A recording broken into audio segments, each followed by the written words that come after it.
Every time you climb a step, you have put another foundation underneath your leadership. The key to getting people to be successful is to put them where they're successful. Your team has to be equal with the level of your team. Your future isn't based on your organization. Your future is based on you.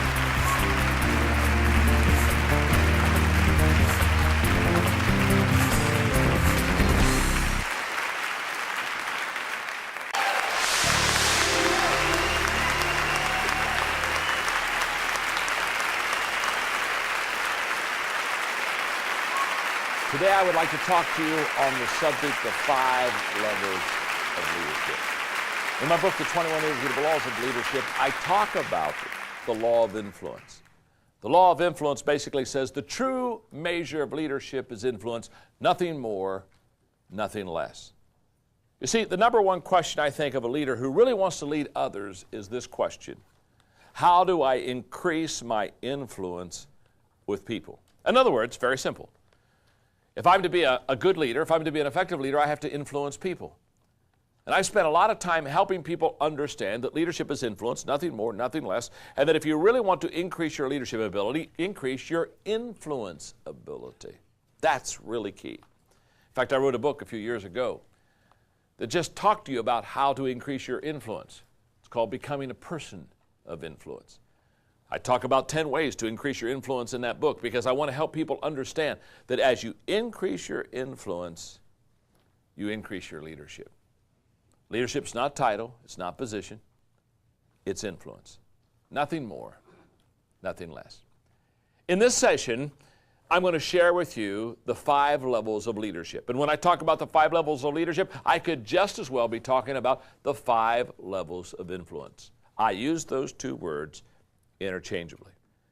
So for your notes and in your workbook, I'm going to walk you through the 5 levels of leadership, and I'm going to try to help you to understand how to go from step 1 to step 2 to step 3 to step 4, someday eventually perhaps even be what I call a step 5 influential leader.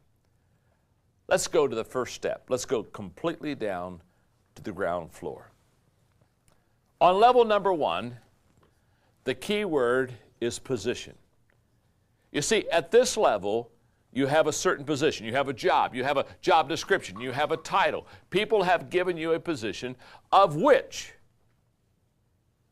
in that position, you have certain rights. In fact, beside the first step position, put the word rights, R-I-G-H-T-S, because what I want you to understand about level number 1 is, at this level, people follow you because they have to. In other words, they follow you because, you're the boss. You've got the paycheck. What is sad is, many, many times I run into people who think that if they have a position of leadership, that is the ultimate of leadership. And it's not. In fact, it's okay, but it's level number 1. It's where you start. And by the way, there's nothing wrong with starting at level number 1. We all start at level number 1.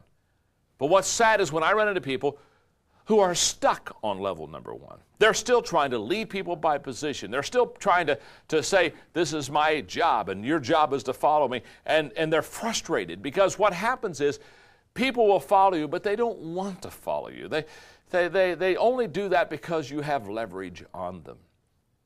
Let me ask you this question. How many of you have ever had a boss, ever had to follow somebody that wasn't a good leader? You know exactly what it's like. You hate it. You hate it because you maybe see farther than they see, you perhaps know more than they know. It's not any fun. And when you're at level number 1, it's a starting level, but that's all it is, and it's nothing more. So as I go over here to level number 1 for a moment, I want you to understand this. This is where we all start. If you have started there, it's okay, but you don't want to stay there. This is the foundation of your influence. This is the foundation of your leadership. It certainly is not the end. So let's go to level number 2. You see, level number 2 is the permission level. And at level number 2, the permission level, the key word is relationships. It's at this level that people follow you, not because they have to. They're now following you and they're following me because they want to. This is a wonderful level to be on. Let me explain this level for a moment. You see, at this level, you like people and people like you. I found out a long time ago that people won't go along with you if they can't get along with you. And again, every one of us have known people that we worked with or worked for that we didn't like. And it's not any fun to follow people that you don't like. It's just not any fun. And yet I have found that at this level number 2, they begin to like you and you begin to like them. And sometimes, you know what, I sometimes call this the second mile level, because at level number 2, people stay longer. Maybe they stay after work. If you're in a major project, they don't go home at 5. They may stay till 7:30 at night. They may come in the next morning to 6:30 in the morning. Why? Because there's a connection. There's a relationship. They like you. You like them. They'll go the second mile with you. It's a wonderful level to be on. I would say one more thing about the second level before we go to the third. Whenever I talk to people who want to increase their leadership and want to certainly increase their level of influence, I share with them that they need to work hard on their people skills. It is true. People do not care how much you know until they know how much you care. And your ability to connect with people, such as in the 21 Irrefutable Laws of Leadership, where I teach about the law of connection, where leaders touch a heart before they ask for a hand. Your ability to connect with people, your ability at level number 2 to relate well to people is absolutely huge in your success. Now, if you do that well, there's a high chance you can get to level number 3.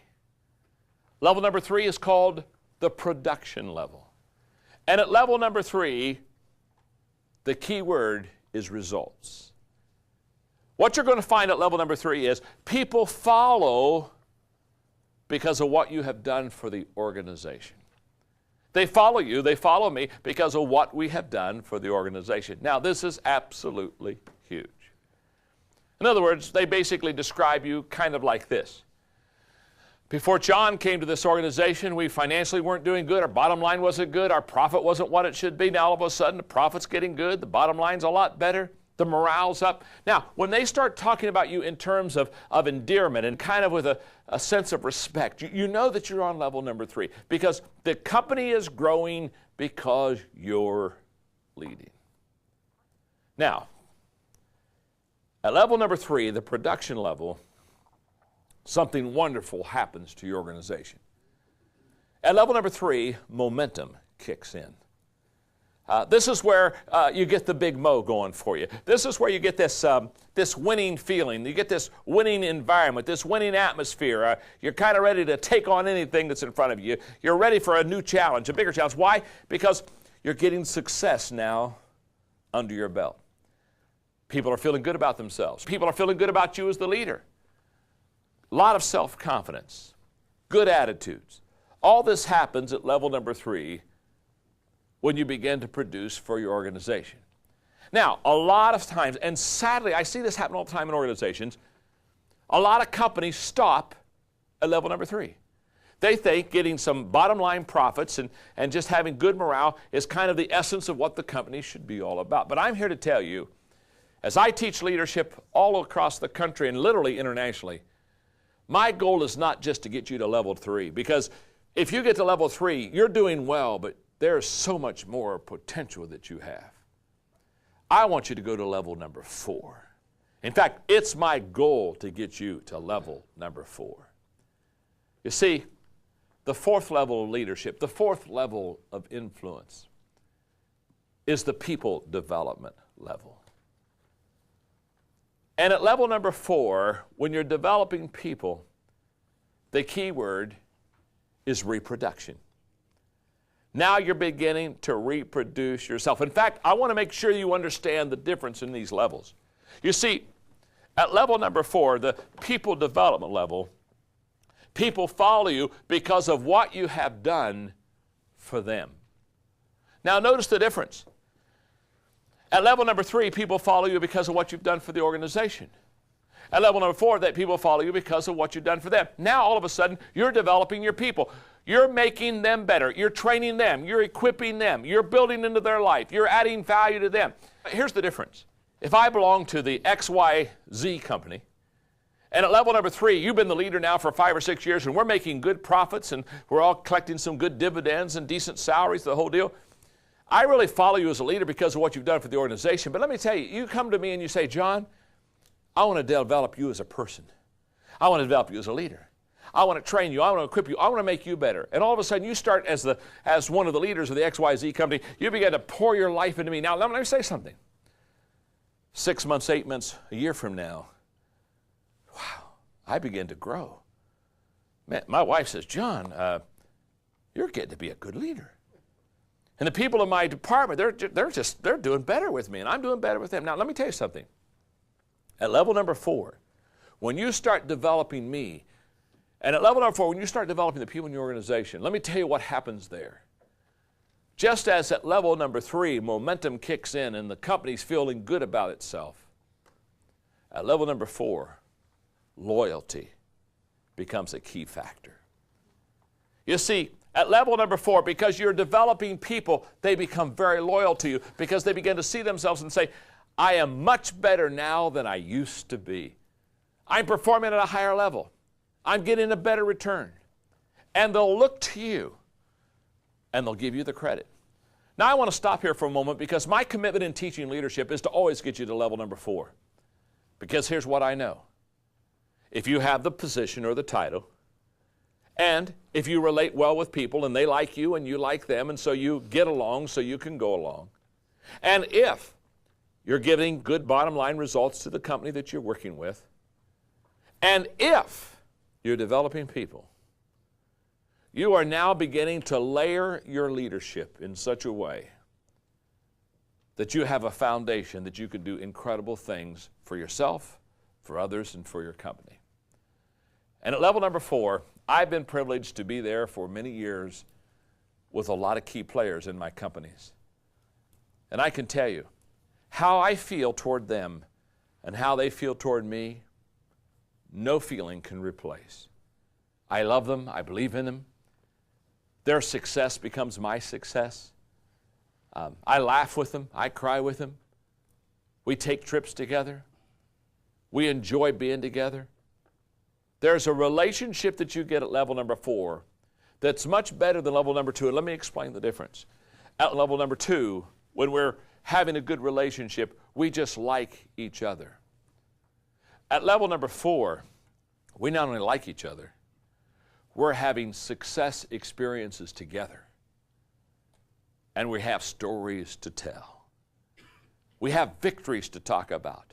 We have battles that we were in that we won. And we're just building a huge, huge kind of group team resume of the successes that we've had together. And it's a great level to get on. Now, let me say something about these levels.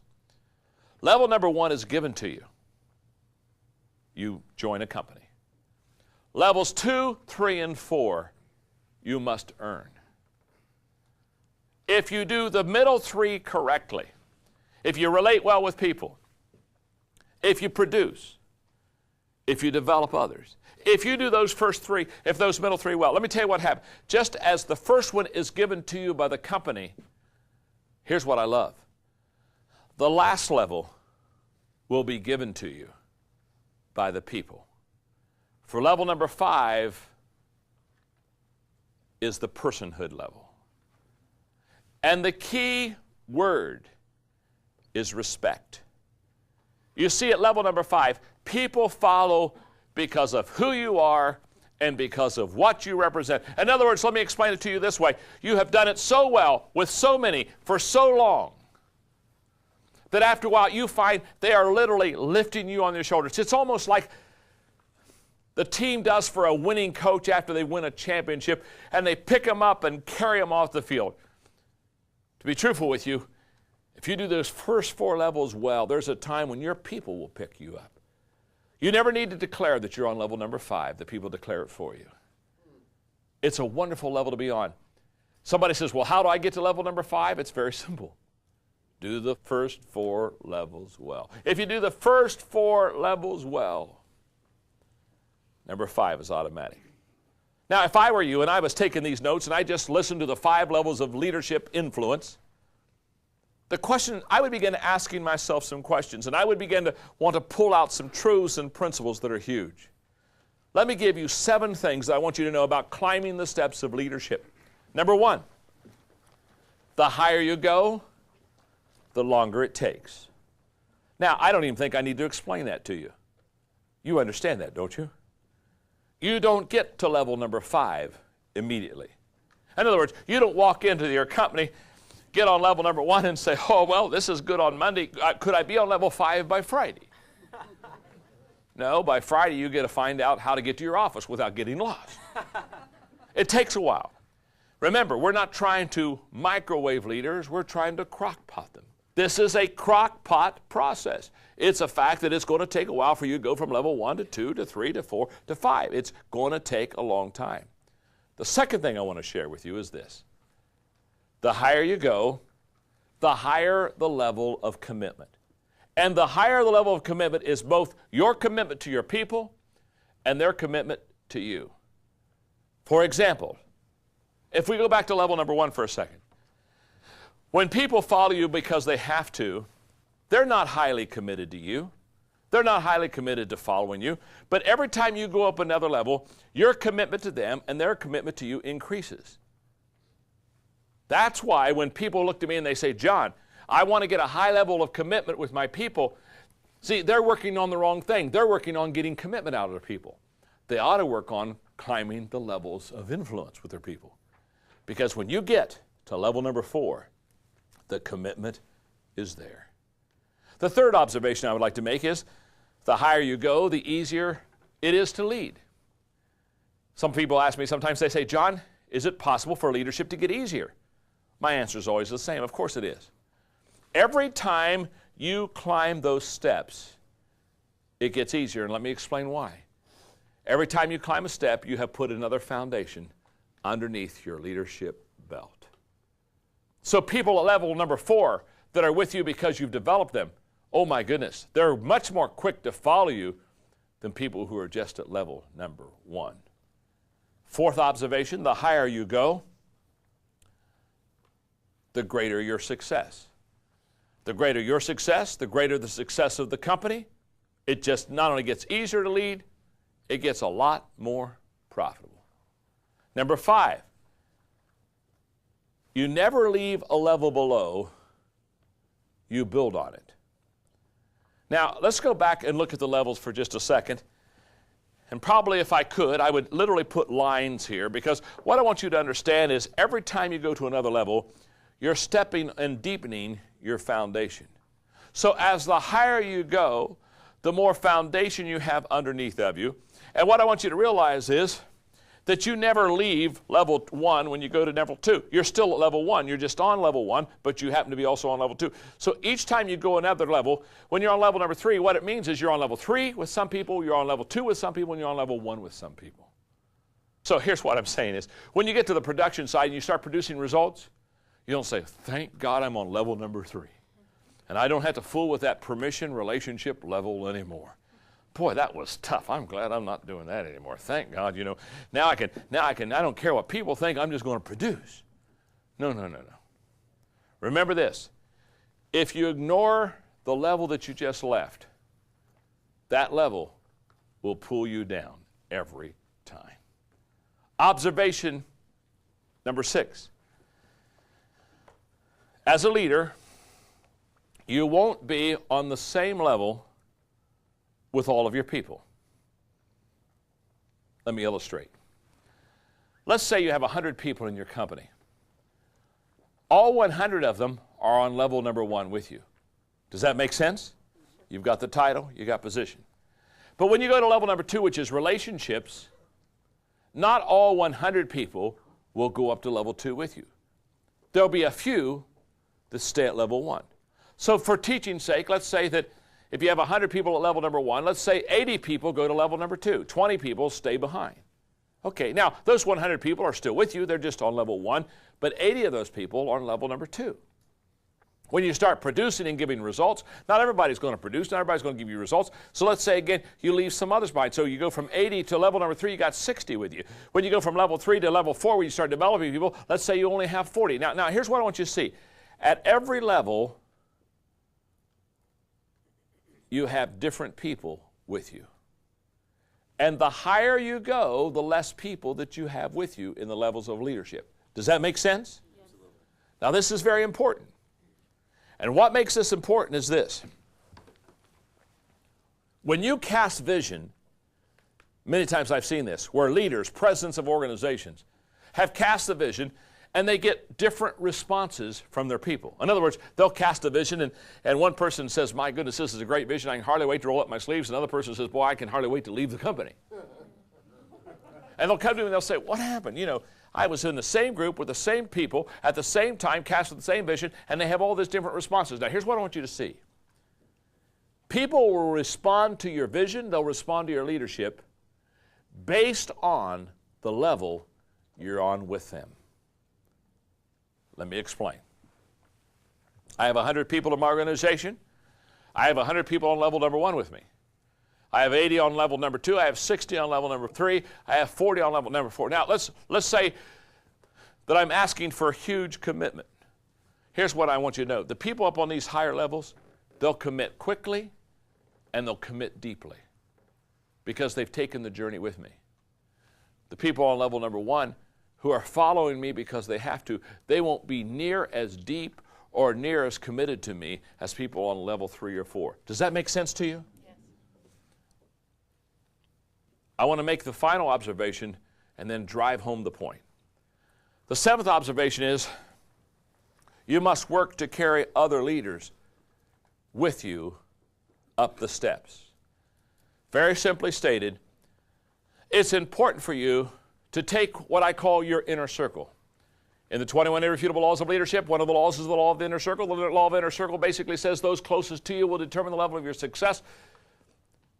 You want to make sure you take them up with you, because if you take your leaders, your inner circle with you, they'll keep you there. I've seen times where leaders failed to take their key people up the levels of influence with them. And people follow them, some of them, but the key influencers, the leaders, the inner circle stayed down here. That's a bad scene. It's only a matter of time till these influencers will begin to pull you right back down. So ask yourself this question: am I taking my inner circle up the levels of influence with me? Am I taking the key players on my team up the levels of leadership with me?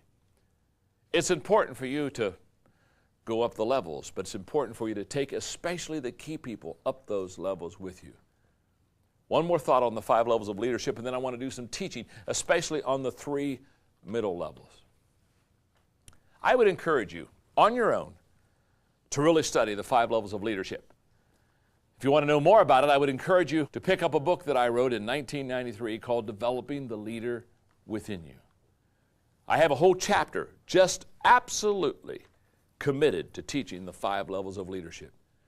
I've had many people study the 5 levels of leadership and say, it changed my life when I began to understand that my organization or my company doesn't take me to the next level. I take myself to the next level. See, your future isn't based on your organization. Your future is based on you. And your ability to understand these 5 levels and how to go from step to step to get to the top.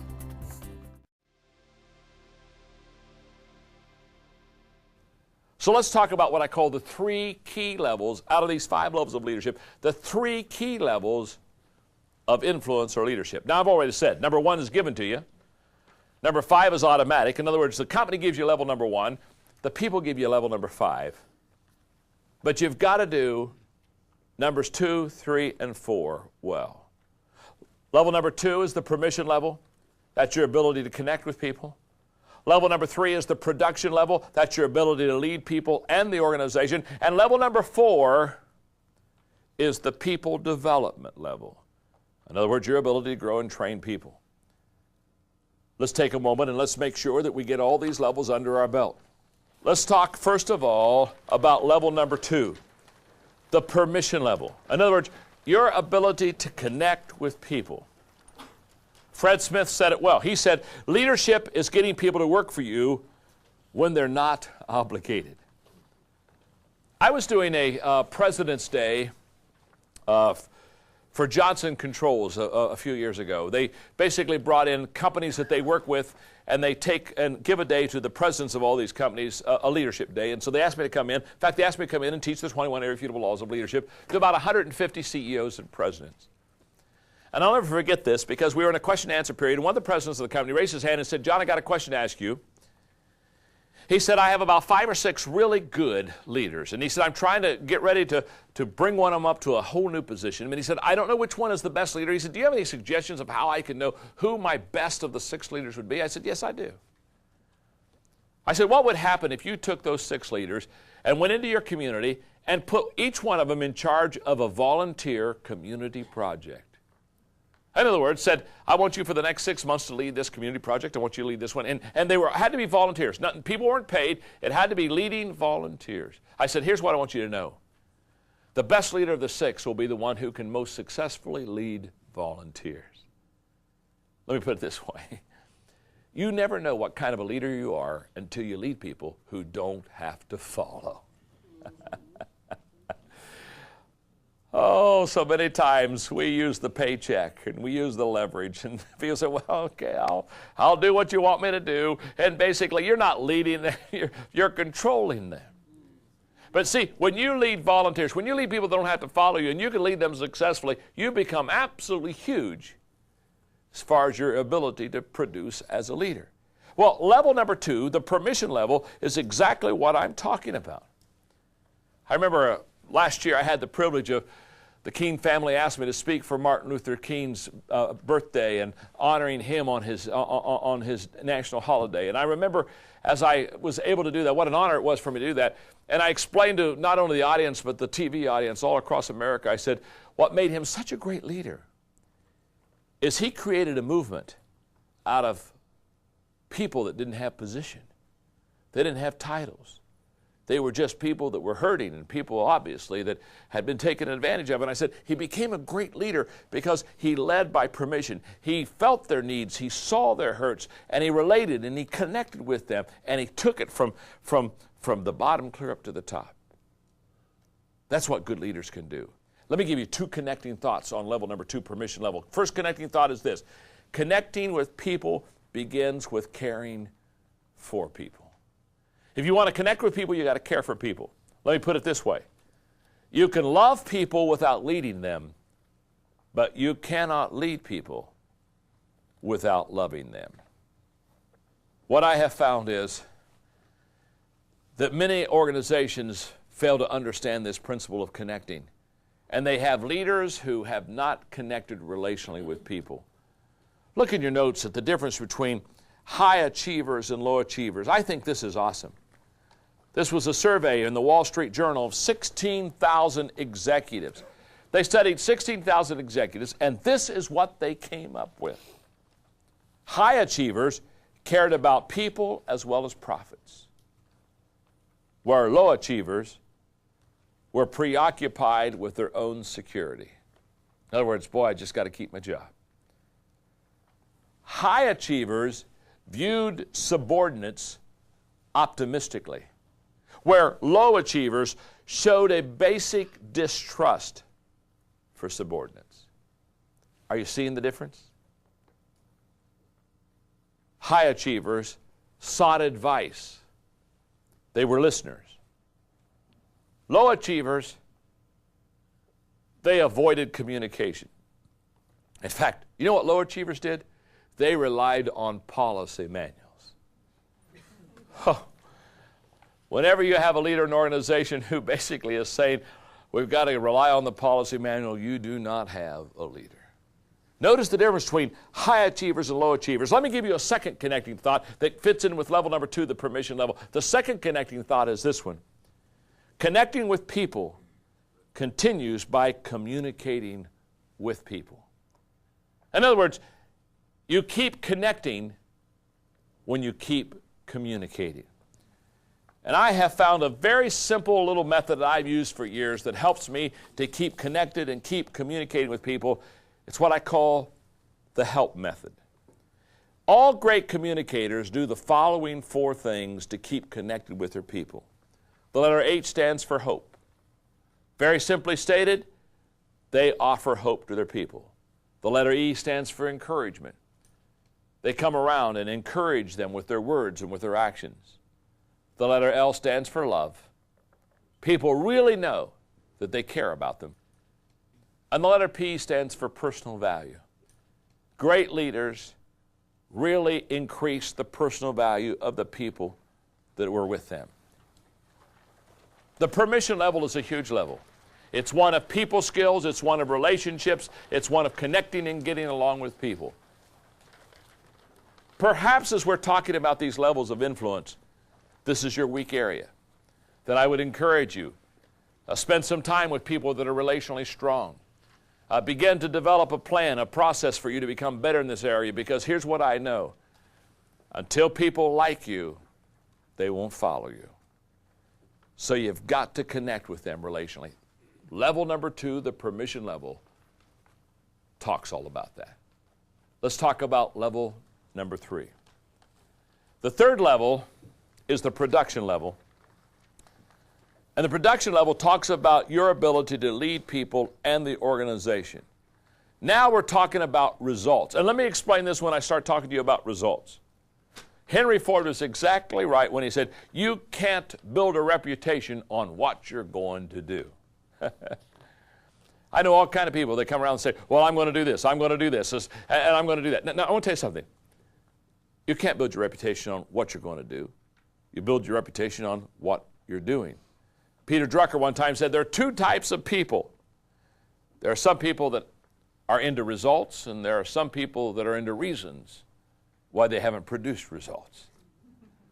I've always said the number 1 characteristic of a potential leader is the ability to make things happen. In fact, I always tell people, if you're looking for a potential leader, the first thing you do is you go find somebody that can make something happen. And let me explain to you why. If you can't make something happen for yourself, you'll never be able to make something happen for someone else. You see, level 3 is the make something happen level. Level number 3 is basically you produce, you accomplish something, you bring home the bacon, you have results. In your notes, I have a statement that I want you to see. The statement says, your accomplishments are much more vital to your success than your seniority. When a recent survey asked executives and personnel directors what would be the most influential factor in evaluating an employee for promotion, 96% said specific accomplishments. 4% said seniority. So don't bank on your success being the fact that you've been with the company a long time. You've got to produce something. You've got to be able to accomplish something. You've got to be able to bring results to your organization. I love the cartoon I have in your notes. It says, we run our business like a game show, produce and you come back, don't produce, and we have some lovely parting gifts for you. One of my favorite things I've ever had in the area of leadership and production is the article in your workbook called Sell, Not Spell. Hang with me. Are you ready?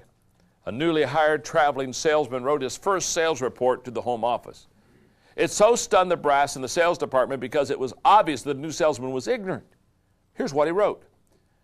I seen this outfit, which they ain't never bought a dime's worth of nothing from us, and I sold them some goods, and I'm now going to Chicago. Before the man could be given the heave-ho by the sales manager, along came this letter from Chicago. I come here and sold them $500,000. Fearful if he did, and afraid if he didn't fire the ignorant salesman, the sales manager dumped the problem in the lap of the president. And the following morning, the ivory-towered sales department members were amazed to see posted on the bulletin board above the 2 letters written by the ignorant salesman, this memo from the president. We've been spending too much time trying to spell instead of trying to sell. Let's watch those sales. I want everybody should read these letters from Gooch, who is on the road doing a great job for us, and you should go out and do like he done. Says it all, doesn't it, huh? Walt Whitman said it best. He said, there's a man in the world who never gets turned down Whenever he chances to stray, he gets the glad hand in the populous town, or out where the farmers make hay. He is greeted with pleasure on deserts of sand and deep in the aisles of the woods. Wherever he goes, there is a welcoming hand. He's the man who delivers the goods. Level number 3 is the production level, the ability to produce. Now, you can relate well to people on level 2. You can produce on level 3. The third important key level of these middle 5 levels is level number 4. That's the people development level, your ability to grow and train people. In my 17 indisputable laws of teamwork, law number 4 is the law of Mount Everest, and the law of Mount Everest says, as the challenge escalates, the need for teamwork elevates. I think there are 3 Mount Everest questions you need to ask yourself. 3 that I need to ask myself. If I'm going to climb Mount Everest, well, here are the 3 questions I've got to ask. Question number 1, what's my dream? Because it's possible that you don't have a Mount Everest dream. You know, in Atlanta, there's a little hill. It's called Stone Mountain. We call it a mountain. It's not really a mountain. It's a kind of just a bald-headed hill is what it really is. It's a naked hill. That's what it is. Bald-headed. It's not a big hill. Now, you see, if I want to climb Stone Mountain, I don't need to develop a team. I just basically get my shorts and sneakers on, and I go over there, in about an hour and a half, I get to the top of Stone Mountain. It's not really a big deal. It's just a hike. Now, if I'm going to climb Mount Everest, that's a whole different issue. You see, I've got to ask myself those 3 Mount Everest questions. Question number 1 is, what is my dream? And question number 2 is, who is on my team? And the reason I need to ask the question, who's on my team, is because my team is going to determine my dream. Let me give you an example of a dream that will never be fulfilled. An example of a dream that will never be fulfilled is when you have like a 9 dream and a 2 team. Now the 2 team can look at the mountain, they can talk about the mountain, they can even put the mountain on their refrigerator.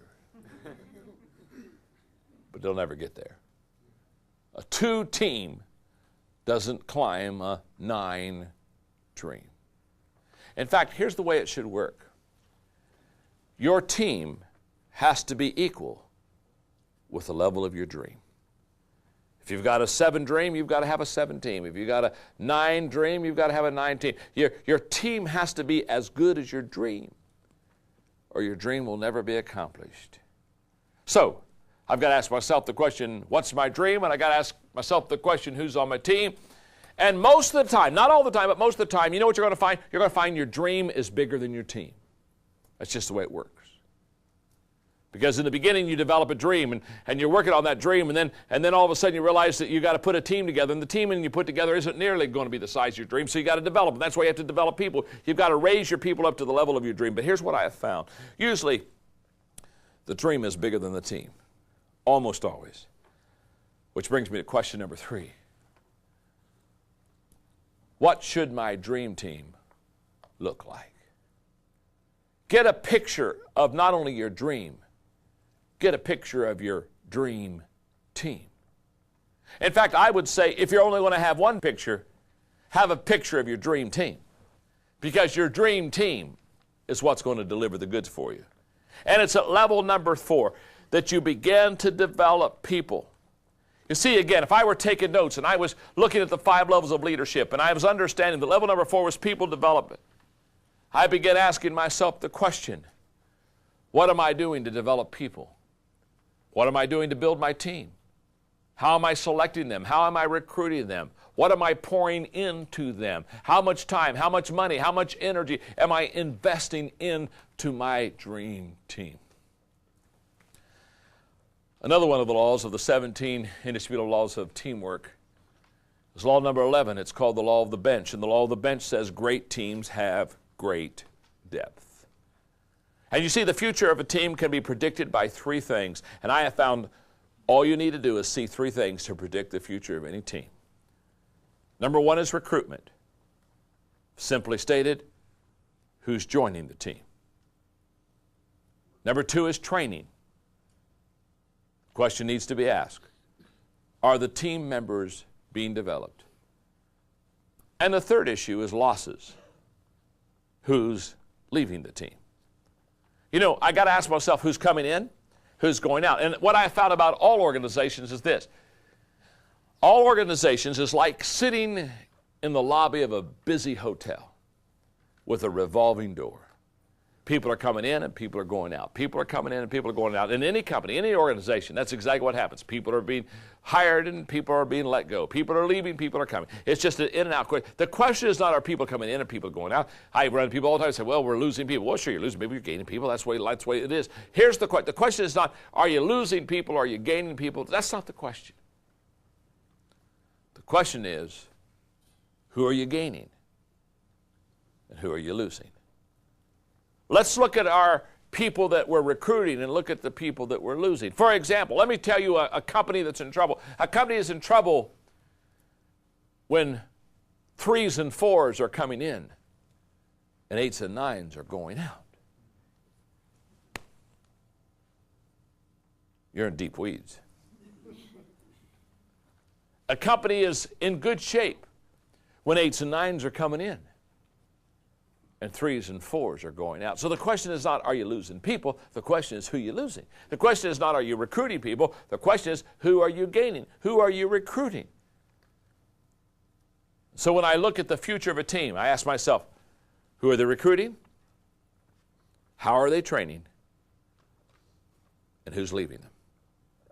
That tells me all I need to know about what kind of a future a company has. So if I were sitting listening to the 5 levels of leadership lecture, knowing that I wanted to get to level number 4, knowing that if I can get to level number 4, I'm going to be a great leader. If I realized that level number 4 really probably held the key to my success as a leader, the ability to develop people, I would very carefully listen to these next 5 minutes because these are going to be the key minutes to getting you to level number 4. What are the keys to finding and keeping good people? Number 1 is recruit them strategically. Don't just recruit people. This isn't like a lottery. Don't just open the door and say, you all come. What I found is when you open the door and say, you all come, the wrong people always come. You have to recruit people strategically. What I mean by that is you have to know what you're looking for, and you have to know where to look. Did you get that? You have to know what you're looking for, and you have to know where to look. I have found that if you really want to get a winner, if you really want to recruit a 9 or a 10, you got to find somebody that already is doing a job very well and loving it very much. And you got to bring them on your team. You got to go find them. The person who's outside the door waiting for a job is probably not the one you want. You have to recruit them strategically. Number 2, you have to develop them continually. Remember the law of process and the 21 irrefutable laws of leadership. The law of process says leaders develop daily, not in a day. What I'm saying here is that if you and I are going to really develop our people, it's not like one program, one time, or one event at one place. No. It's a commitment to develop people on a continual basis. Here's what I know. I have been training and developing people for over 20 years. It's never stopped. And in my organizations where I've literally developed and trained hundreds of leaders, many times I've been asked, have you trained all your people? Have you developed all your people? Can I say, you never train all your people. You never develop. It never is over because you're recruiting new people. And if you're recruiting new people, you got to train them. I've never had somebody come in and say, already trained, thank you very much. Already developed, thank you very much. Got this one down. You don't have to work hard for me. No, not in my lifetime. Not in my lifetime. So you have to recruit people strategically. You have to, secondly, develop them continually. Thirdly, you have to place them correctly. You've got to place them correctly. You've got to understand that the key to getting people to be successful is to put them where their strengths are. A lot of people are not successful not because they couldn't be successful. A lot of people are not successful because they've never had a leader know what their strengths are and strategically place them where they can maximize their abilities, gifts, talents, and opportunities. That's very key. And number 4, the fourth thing that you and I want to do is we want to value them highly. Remember, people are your only appreciable asset. So you got to pour your time in it. They're worth it. They have the ability to make you bigger and have the ability to make you better. Now, the last thing in your lesson notes in the 5 levels of leadership is I have placed for you each level, and I've done my best to tell you what to do on that level to be successful so you can go to the next level. How do you eat an elephant? 1 bite at a time. How do you grow in influence? 1 level at a time.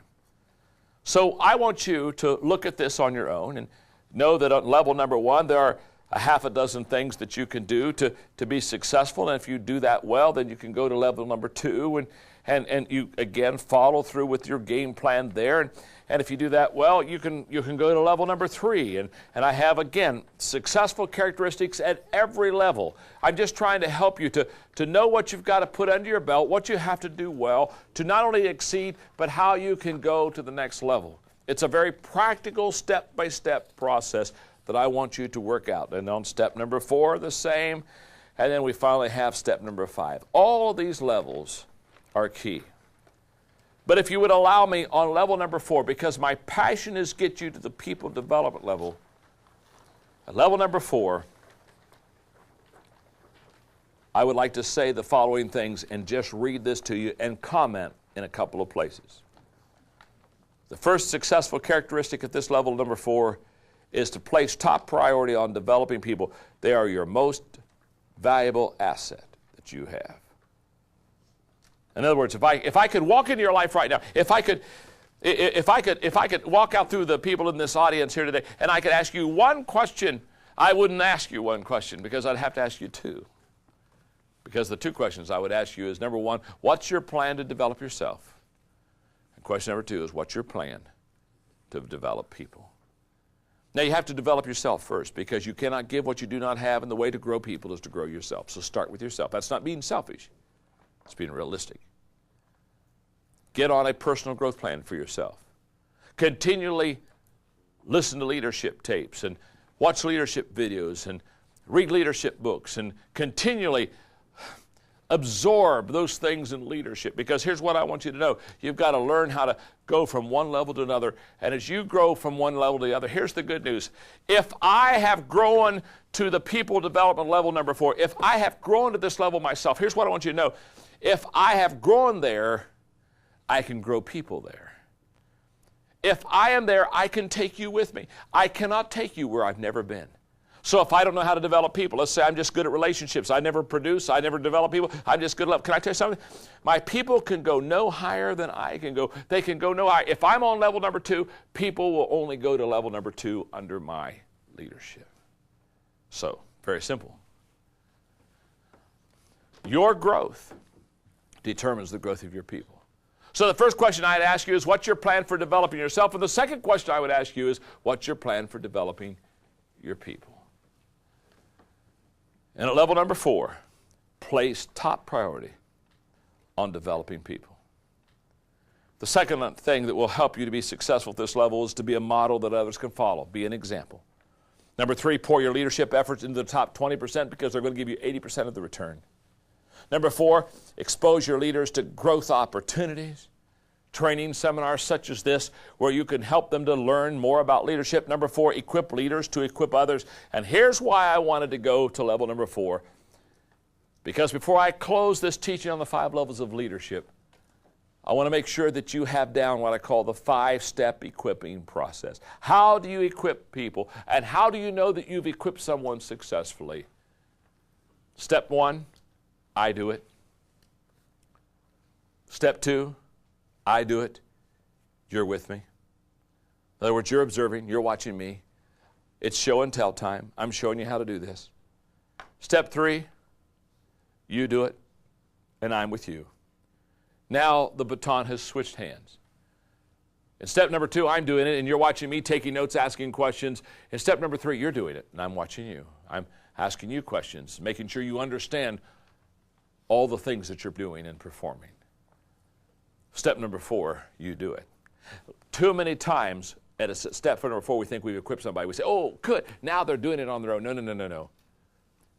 You're still incomplete of equipping a person until you get to step number 5. For step number 5 is you do it, and someone is with you. You have never truly equipped somebody until the person you have equipped has equipped somebody. You are training people to train people. You are developing people to develop people. You are leading people to lead people. It always goes at least 2 generations. The 5 levels of leadership. What level are you on? What level do you want to be on? How many people are on the highest level that you're on with you right now? Who do you need to take up to those levels? Study this video. Spend time in the 5 levels of influence. Ask yourself these kind of questions. Put names on every level that you're on so that you know who's on level 3 with you and who's on level 2 with you and who's on level 1 with you. And remember, you don't lead them the same. You lead them according to the level that you're on with them. And enjoy the trip. Because your goal and your aim is not to get to level number 5 by yourself. Your goal and aim is to take someone with you. Nothing's more fun than to get to the top with somebody else and enjoy the view together. Thank you very much.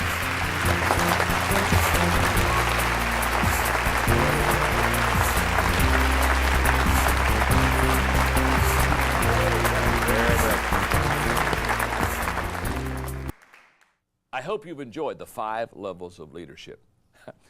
Now, don't make the mistake a lot of people make, because when they get a lesson like this, they take notes and they fill in the blanks and they go home and think, I got it. It's kind of like my golf game. The first time I made a good shot, which was a long time ago, I didn't think I had my golf game down. What I realized is there were still a lot of bad shots in me. Had to keep learning, had to keep practicing, needed some coaching, needed somebody to teach. Needed somebody to come along with me and really show me how to make the right swing to make a difference. Let me tell you something, in leadership, this is a journey. This is just step 1. Now, congratulations, because you've taken the first step as a very good step. But there are lessons to learn. There are leadership lectures to listen to. There are leadership books to read. And I would encourage you to become a person that really buys into the process. Earl Nightingale said this. Catch this. He said, if you spend 1 hour a day, every day, on a certain subject for 5 years, in 5 years, you'll become an expert in this subject. What would happen if you spent 1 hour a day, every day, for the next 5 years on the subject of leadership? What an awesome leader you would be. So I congratulate you on the first step. You've made the right decision. Now that you've made a decision to become a leader, I want you to manage that decision by every day learning leadership. We obviously have material for you that you can use, but there's a lot of great material that is not ours that you want to also avail yourself to do. Let's do it this way. Let's us partner together. It's more fun to take the journey with someone anyway. And together, over the next several years, through the law of process, you and I, we can go clear to the top. The view's a lot better, they tell me up there. So let's take the trip together.